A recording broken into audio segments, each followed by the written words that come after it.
Hello， 大家早。早安。我们现在在日月潭的教师会馆。那现在大概在6点多而已。对。为什么那么早呢？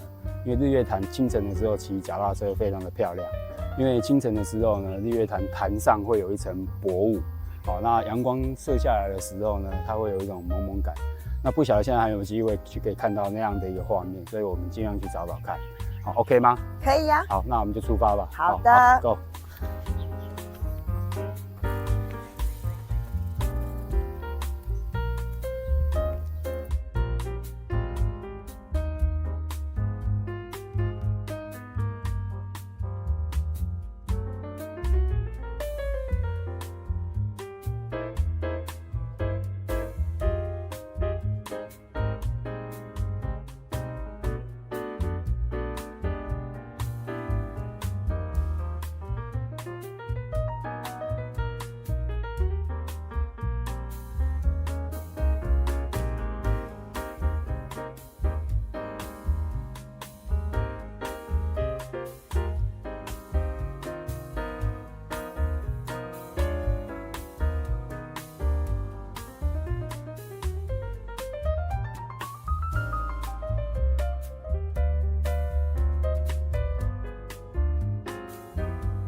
因为我们刚刚在水社那一边街上到处都看到水沙莲，水沙莲，水沙莲这3个字好像跟日月潭的意思有关系对啊，那个你知道吗？在邵语里面的水就是叫做 Sazun。那因为汉人也来这边开垦，汉人来的时候不知道怎么称呼这一片，他就去问邵族人说。怎么讲？邵族人就跟他说 Sazun， 但是对汉人来讲，这个发音太难了，所以它变成 Salun， 就变成沙莲。那因为汉人来开垦，要让汉人了解嘛，所以呢又在沙莲前面加个水，所以就是水沙莲，水 Sazun， 所以它是很特别的名字是汉字，然后沙莲就是 Salun， 是邵族语，对，所以刚好很特别一个地名，同时有。汉人跟邵族语合并在一起，对，汉语加邵语，对，所以沙润水沙莲就是水，水就是沙莲，其实同一个意思的意思，就是水沙莲嘛，对，是的，就统称日月潭的这一个大的湖面，叫做水沙莲。OK，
大家好，我们2个骑到了那个文武庙，对，花了比较多的时间了哈。这是我们第一次尝试拍视频，所以骑到这边快到中午了。那当然沿路花了很多时间在调角度啦，然后那个拍照摄影啊，甚至于还要等那个取景不过蛮过瘾的啦，很爽了哈。好，那今天我们骑到那个文武庙的话呢，也顺便跟大家来介绍一下文武庙。好，以前呢，在日月潭这边呢，并没有文武庙。在日治时期，日本人想要在那个日月潭这边建水库。好，那当然建水库的话，水位会升高。所以以前在日月潭的潭区的下面呢，刚好有2间庙。那一间是专门拜关公的，哦，那另外一间呢是在拜文昌帝君跟孔子，好，那如果建了这一个那个水库的话，水位的升高就会把那2间庙就会淹掉。哦，所以当时的百姓跟士绅呢，就是跟日本申请找一个地方，哈，让他们重新盖庙，哦，所以就选在这个地方，哦，所以文武庙的由来就是这样子啊，文就是那个文昌帝君，哦，那武的话呢就是关公，哦，所以文武庙，哦，就是这样子。对，在我们进入文武庙的主殿之前，不妨抬头看一下它的牌楼，是不是文武庙？特别是中间的这个武字，跟我们平常时看到的武字是不太一样。这里其实它有一个小故事哦。文武庙的武字呢，它是干戈的戈字跟停止的止组合起来的。那我们知道，古时候的干戈指的就是兵器。那它在这个字的含义呢，其实就是希望呢，习武之人的最高境界就是不动干戈。所以呢，在这个字里面的设计呢，也是希望呢，习武之人到了最高境界的时候，你可以不用动任何一个兵器，然后就带来和平哦。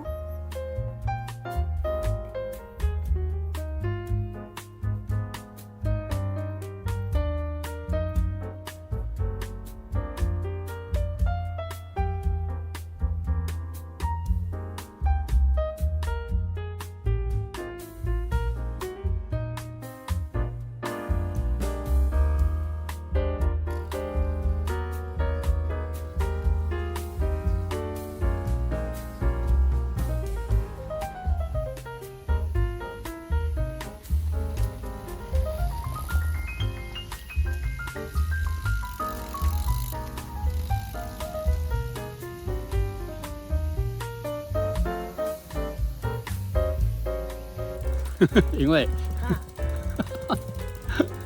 好不好玩？还可以。我们要去看酒蛙，我要牵的，慢慢牵哦。走吧。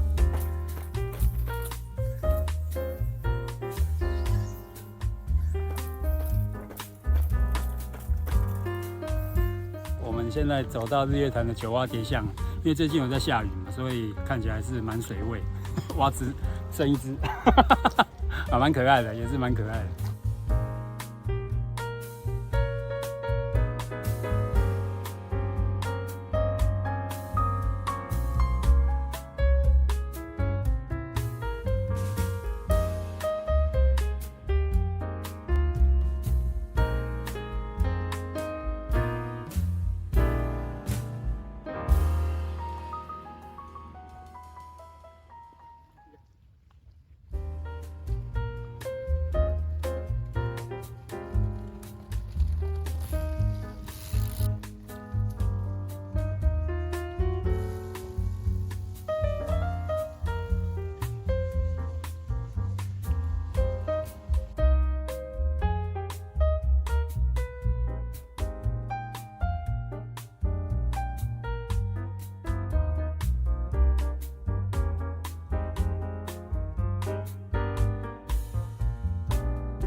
我们总算骑到玄奘寺了哈。那玄奘寺是日月潭的另外一个高点处哈。那骑到这边呢，其实玄奘寺里面呢非常的庄严，所以我们要小声一点，不要去乱吵。好，但是翔哥来这边呢，最主要不是要跟大家介绍玄奘寺，那最主要是我要在这边呢来看一下鲁拉岛，就是以前大家说的光华岛，好吧，走吧。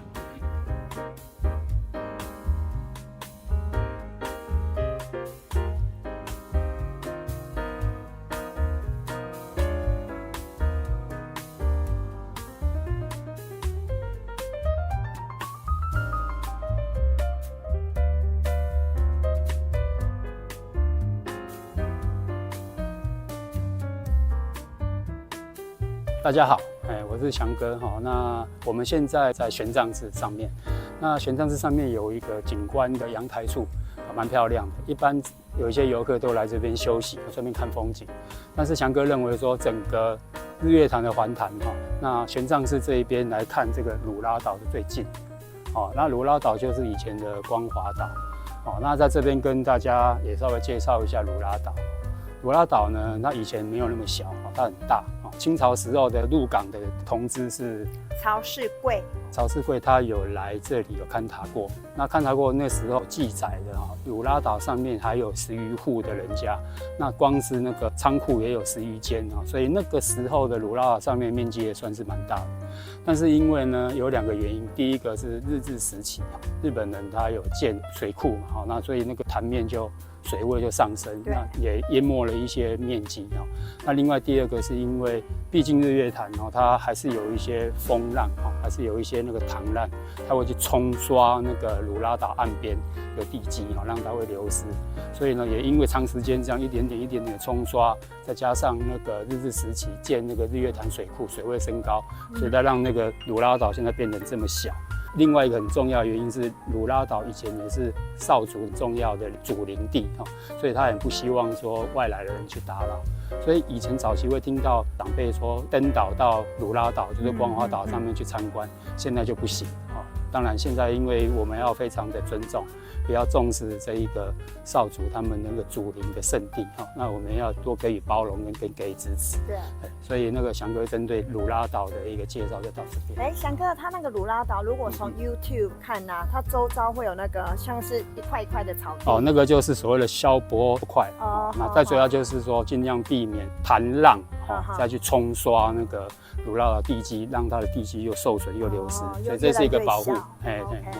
这个就是为什么我们会看到鲁拉岛外面还有甜甜圈一圈，就是这个意思。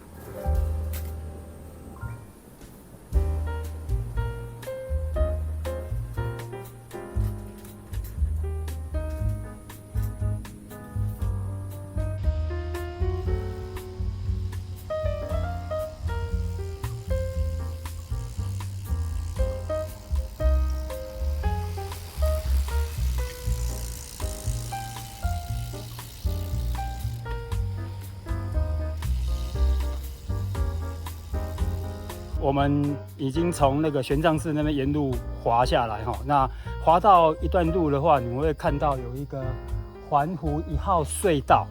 然后呢，环湖1号隧道的旁边有一个伊达邵部落。